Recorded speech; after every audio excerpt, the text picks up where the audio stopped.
Okay, good day to everybody. I hope that you hear me. I'm going to try to send the connection again to all the others. Unfortunately, I cannot hear you. Something is wrong with the mic. I hope that you hear me. Anyway, I'm going to send it again to all the others. Okay. פרשת השבוע is פרשת קורח. פרשת קורח, we're talking about an argument or what we call a dispute. And we all know that that's a terrible thing. And we learn it especially from Parashat Korach. The terrible thing is that when we talk about Parashat Korach, one of the most important things is that they tell us that if we're talking about a dispute that is not for God, the sample and the main argument which we're talking about is Korach. Why? Korach, what do they want? They want to be holy. They want to get closer to God. They say, everybody is holy. The whole congregation, all Am Israel, they're all holy. So why is this being chosen to be the symbol of a rebuke, of a dispute that is connected with God? Because this is exactly the point. When you take something and you cover it with holiness, like Korach is doing, but at the end of the day, it's nothing to do with holiness. On the contrary, it's being hypocrite. Because what is Korach saying? Korach is saying everybody is holy. But what's your argument? What do you want?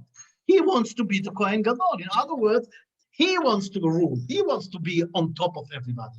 So he's telling Moshe Rabbeinu and Aaron, enough. Well, Rav Lachem, you have enough. What's going on here? You just think you can rule and control us. All of us have been in receiving the Torah in the Mount of Sinai. So why you are more better than us? Everybody is holy. And the truth is that that's exactly the point. That the most terrible thing to do is when you cover up your intention in holiness. And unfortunately, we see it all around us, especially now after the election, when our let's say big shots people that we chose and we elected are telling us one thing at Sunday, the other thing on Monday. Sorry. And every day they change their mind. On Sunday, they're on the right side of the map. On Monday, the left side. On Tuesday, in the middle. And on Wednesday, who knows where. So when we look at this and we don't understand what's going on here, the answer is very simple. We have to learn the parasha of Korach and understand and realize that jealousy and honor and lust are things that take you out of this world. And as they say, and what's the meaning מוציאים את האדם מן העולם, taking out of this world? From what world? עולם הבא? But you're not in עולם הבא yet. So what's the meaning of taking out of your olam? The answer is very simple. We're talking about taking out of this olam, of this world. And the meaning is very simple. The minute that what's controlling you is your desire, your jealousy, the honor, you lose yourself. And your neshama goes out, and what stays is the beast. The physical part, the spiritual part has left you. Because if we think about it, when we see Korach was not stupid. How dare he go against Moshe Rabbeinu and Aaron, a Kohen that were chosen by God, and everybody knows it. And he stands there against them because he had the Holy Spirit. He had the power of prophecy, and he saw that his ancestors, with them is Shmuel HaNavi. Moshe ואהרון בכהניו, ושמואל בקוראי שמו. Shmuel HaNavi was at the level of Moshe and Aaron, so he sees this. He's sure that he's going to survive this episode. Unfortunately, he didn't understand that who is going to survive are his two sons that are going to do tshuva. But he is, let's say, he is losing it, and he is being wiped out of this world in a terrible way. And when we look at what's happening all over the Pasha, and what is the power of jealousy, of lust, of honor? How does this disturb us? How does this distract us? How does this cause us to do those stupid things? And it reminds me of a story I think I told you in the past. I read this beautiful, this unbelievable story. In the States, they wanted to check, they did a survey, how to become a millionaire. So what they did, they chose groups of students from one of the universities, and they looked for 250 millionaires all over the States, the United States, and they sent to each one of them 10 students to learn what exactly is in common with all those millionaires, that they can maybe build a way of how to become a millionaire, which is unbelievable. If they will be successful in this survey, they could do millions by themselves, and they will be honored all over the world. So that's what they did. And they sent those students all over the States to 250 millionaires. And they were staying there for quite a long period of time to see and check what exactly are those people doing, and made them millionaires. They found out that there's something that is common to all of them, which is the competition, fighting with the competition. Most of the time was being spent on fighting with the competition. And then when they thought that they found the goal, they found what it is, they found out one guy that doesn't care about the competition, doesn't deal with the competition, doesn't talk one bad word on the competition, doesn't care about them, and he is a millionaire. And he's got a big chain of restaurants, or to tell the truth, coffee houses, all over the world. And they couldn't believe it, so they sent somebody to interview him and to understand how he became what he is, and how is it that he doesn't fight with this competition, and he's still very successful, very successful. So, of course, the first question was, why don't you fight your competition? How haven't you got enemies like all your other friends? The answer amazed them. And he told them that when he was a young guy going on the way of his father, he was the same. He was fighting all the time against the competition with no compromise. But before, a few years ago, it all changed.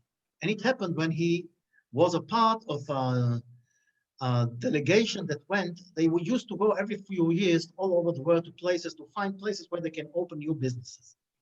And on this special journey, they came to Eretz Israel, Eretz HaKodesh. And the last day that we were staying here, after going through the whole country, the guide is telling them, today I'm going to show you something unbelievable.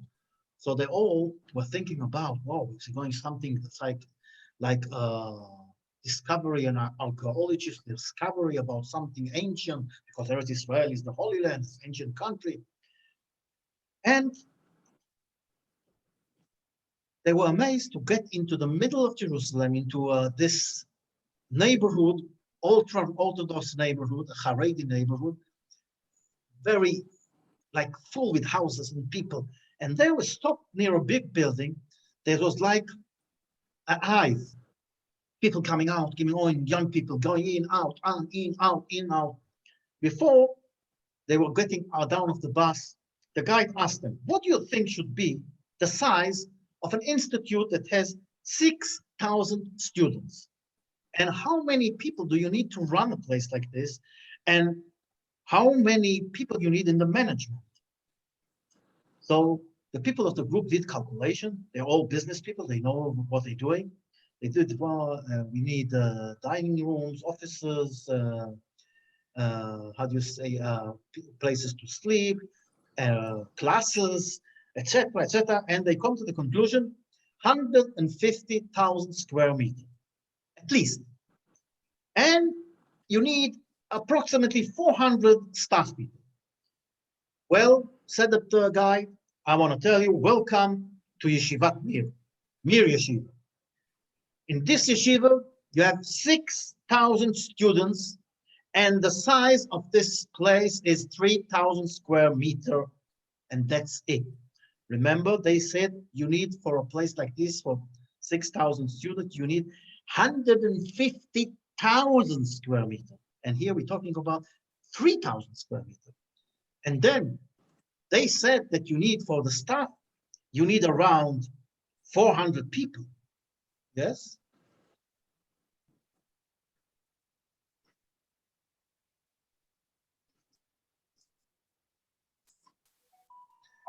He says, you know what's the size of the staff here? I'll tell you. 20 people. They couldn't believe it. What do you mean? And there is only one guy that is the management. And he manages everything. He is the one who decides who is going to learn. He is the one to decide what they're going to learn. And he's in charge of everything. So they starting going around and they couldn't believe what they saw. Nobody even raised his eyes to look at this group of people that was going all around the building. And they were seeing so many students sitting and learning and going and moving and couldn't believe it. Everyone full. And then he asked them, do you want to see the offices of this facility and how the manager of this, the general manager of this facility looks, and how the offices look, and how many secretaries has he got? Where they throw a number and says, yes, we want to see. And on the way, they get into the office of the Rosh Yeshiva, and on the door, on the entrance, they stopped reading. They couldn't believe it. They saw the Rosh Yeshiva, Rabbi Natan Tzvi Finkel Zatzal, sitting, learning Gemara in a very humble room on a normal desk, and he looked sick. And I don't know if you know, but Rabbi Finkel Zatzal, he was a very ill guy. And he told them, don't be scared from his physical situation. This guy's got many, many problems from the physical point of view. But luckily enough, he speaks fluent English. You can ask him whatever you want and don't be afraid. He is a very nice guy. They're sitting in the two sides of the table. And Rabbi Natan Tzvi smiles to them with his smiling face. And then this guy is asking him, K'vod Harav, we are all here, managers of big companies, big things. And we cannot understand how a facilities, an institute like this is being run. We don't understand. How can it be? What is the secret that brings to this result that we saw here? And we all were amazed to see. We went through a lot of countries all over the world, and never, ever we saw something like this. Rosh Yeshiva smiled to them. And everybody was listening to hear, what is he going to say? And he was talking very softly, but very sure, and in a fluent English. He says, my dear friend, do you know the difference between a man and a beast? When a beast wants something, it's going to try and get it for any cost. It's going to go on whatever is around, doesn't care. A human being from the other side, he's got the ability to give up his wills in order not to damage the others. And more, he can also be somebody who is willing to give up from his joys in order to do good to his friend. And here in this yeshiva are living human beings. And when one thinks how the other can live on his side, nobody's got a problem. And you can have also thousands of happy people in one place that couldn't even stand in a normal situation, even hundreds. Those words went through this guy like a knife. This is exactly the opposite what his father used to say when he gave him the business. He says, put a target in front of you and achieve it in any cost. Now he understood.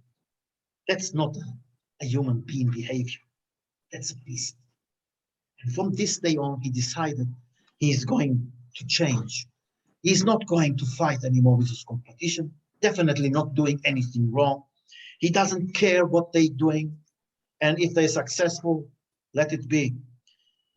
And he said to this interviewer, believe me, I didn't lose anything. On the contrary, I was getting bigger and bigger and bigger.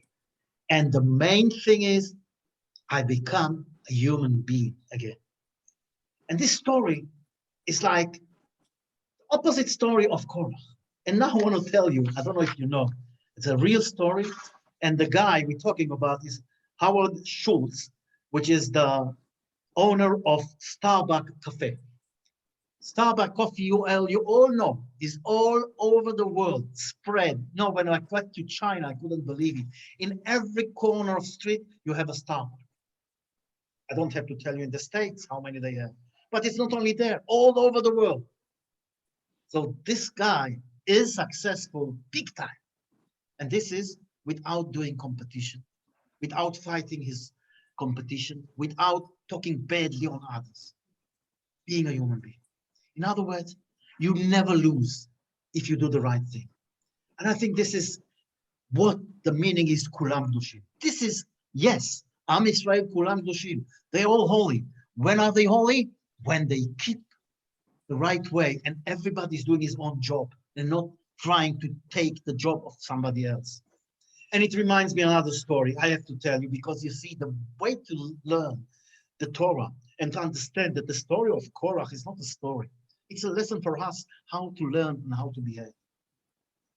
And sometimes, you know, we want the job of the other guy. And this is exactly what Moshe Rabbeinu was telling them. Haven't you got enough? God knows exactly what he's doing, and he chose you to do this job. And he chose Aaron to do the other job. And that's a decision of God, not yours. It's not that I decided this. And God knows more than anybody else what's good for us. Imagine to yourself, in a kibbutz, when you have everybody doing a different job, but at the end of the day, they all get the same from the kibbutz.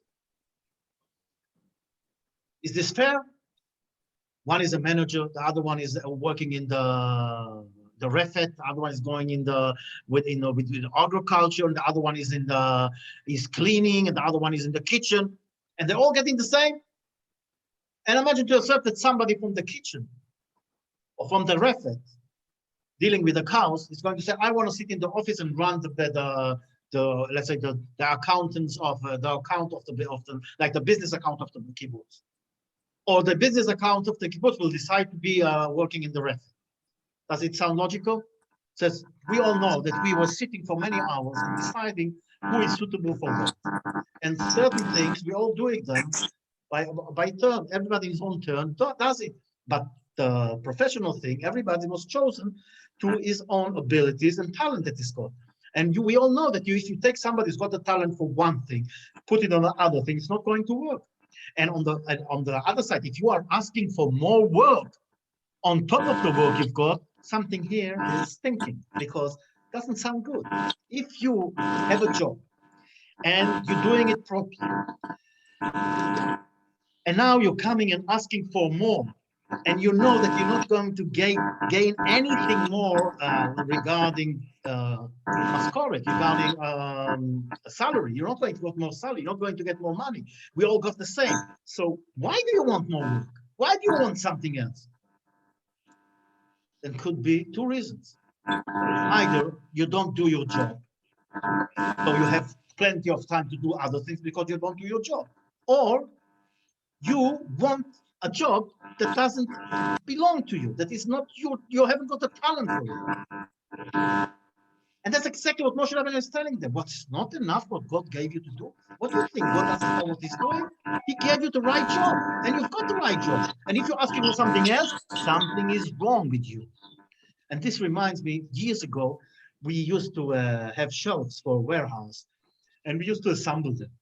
And one day I come to one of those big factories, and we are a few workers doing the shelving, assembling the shelves in the warehouse.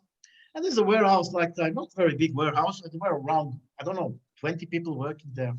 And you know, during the day, we were amazed. We didn't understand why they need 20 people there. Because, you know, every once in a while, somebody comes from a different department with a piece of paper that he needs that or need other thing. And one of the guys got up and just gave him this part that he needed from the warehouse. One guy, believe me, was enough. 20 people. But that wasn't the end of the story. Like around 4 o'clock, which they were supposed to finish work, comes the manager of the warehouse, which I didn't see the whole day. He wasn't there. Don't know where he was. Says, people, today we have to do more hours. We have a lot of work. But I was smiling to myself. I was laughing inside. More work?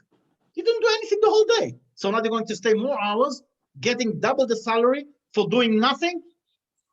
Double nothing? This is a big lesson. Understand and realize that if you do your job that God gave you, you would not have the time or the will to do anything else.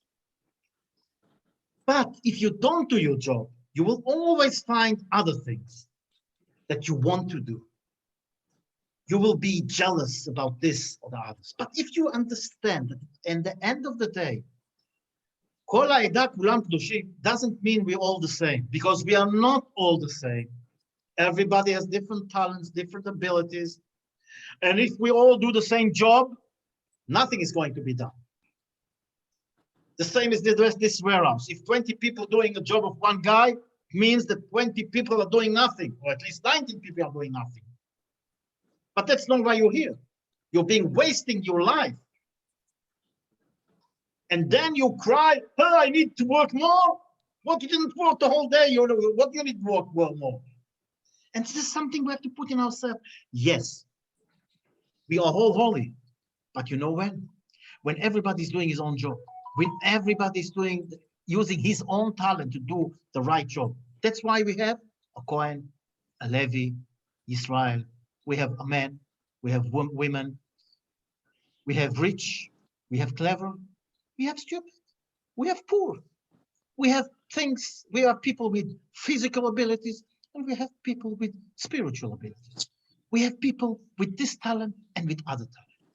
And each one of them, God is giving him the right job, putting him in the right position. And whatever is happening around him is for him to see and learn. So there is no reason to try and be somebody else. Even if it looks from the outside, wow, I want to be the prime minister. This is a good job. I want to be the manager. I want to be this. I want to be that. I want to be a millionaire. I want to be.